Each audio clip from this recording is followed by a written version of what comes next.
Билес, Айша энебиздин пайгамбарыбыздан берген суроосу бар. Я Расулаллах, эгерде мен кадыр түнгө туш келип калсам, кадыр түндү таап калсам, эмне кылайын?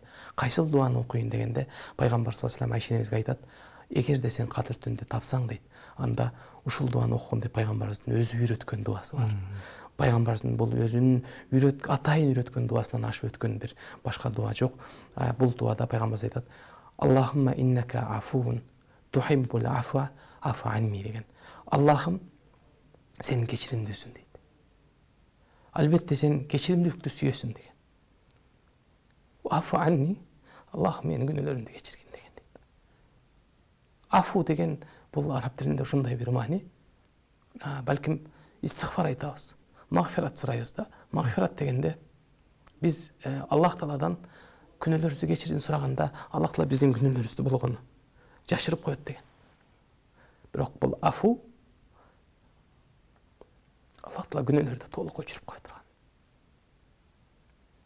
Ошондуктан бул дуаны эң көп ушул түндөрдө, акыркы күндүктүн дагы балким так күндөрүндө, анын ичинде жок дегенде ушул 27-си күнү деп алымдарыбыз көбүрөөк ишарат кылган ушул түндөрдө Аллахумма иннака афуун тухиббул афу анна. Аллахым, сен өзүң кечиримдүүсүң. Аллахым, сен кечиримдүүлүктү сүйөсүң. Аллахым, бизди кечире көр деген дуаны көбүрөөк окуганга, ушуну менен көбүрөөк өзүбүз тилибизди, жүрөгүбүздү, дилибизди алек ушуну менен көбүрөөк алек болушубуз керек деп